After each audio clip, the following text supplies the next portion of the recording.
उपमंडल बंगाना में शहीद बृजेश कुमार के प्रवेश द्वार पर कल आए मंत्री जी के बयान के बाद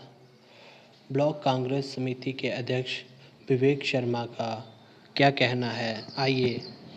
जानते हैं। पिछले कल जो मंत्री जी ने एक प्रेस कॉन्फ्रेंस की, मुझे कहीं ना कहीं उनकी बात सुनकर जो है मैं थोड़ा आश्चर्यचकित हुआ। देखिए, ये मुद्दा शब्द जो है ये उनकी तरफ से दिया गया है। हमने कभी भी इसको मुद्दा नहीं समझा।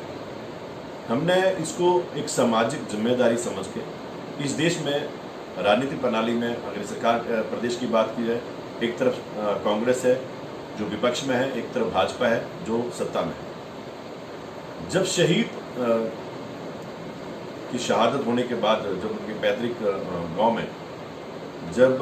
उनके अंतिम संस्कार के समय माननीय मंत्री जी शायद जैसा वो कह रहे हैं कि मैं भावनाओं में कह गया और भावुक होकर उन्होंने जो कुछ वायदे किए थे, और मैं आपको पहले भी कह चुका हूं कि ना परिवार ने मांग की थी ना किसी ने मांग की थी, मगर वो वायदे जो सरकार ने, और उस समय अगर आप उनकी वीडियो देखें तो उस समय उन्होंने ये कहा कि सरकार ने और एक जहाँ तक ये बात आती है एक सरकार शब्द कि सरकार कौन है, मैं कहीं मुझे हास्य लग रहा था उनके बात सुन के कि वो कह रहे हैं कि मैंने वो वायदा नहीं किया, सरकार ने किया। हिमाचल प्रदेश की सरकार में वो कैबिनेट मंत्री हैं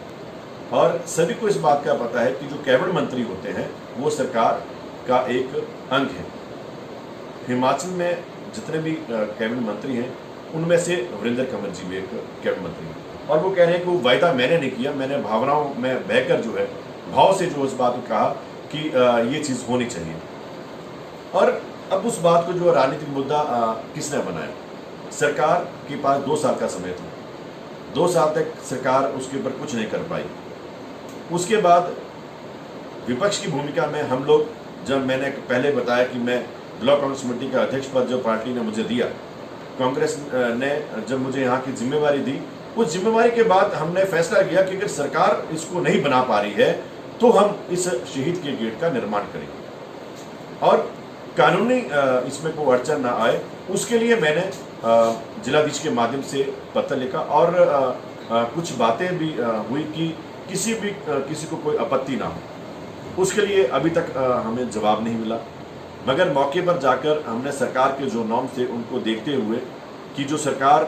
वहाँ पे हमने गेट बना रहे हैं तो सरकार की कोई अड़चन ना आए, सरकारी भूमि ना आए, हम उन सब चीज़ों को मद्देनजर रखते हुए हमने वहाँ पर जो है शिलान्यास किया। अब इसको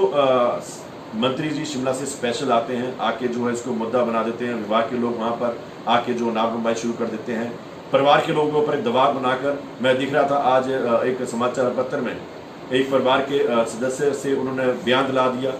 ये कहीं ना कहीं तानाशाही तरीका बरत कर जो है ये चीज़ें कर रहे हैं, ये शायद बहुत गलत हो रहा है। उसके बाद मैं कहना चाहूँगा कि अब एक तरफ तो वो कह रहे हैं कि राजनीति ये मुद्दा नहीं है, दूसरी तरफ ये कह रहे हैं कि भव्य गेट का निर्माण किया जाएगा। तो पहले तो वो स्पष्ट करें कि ये मुद्दा है,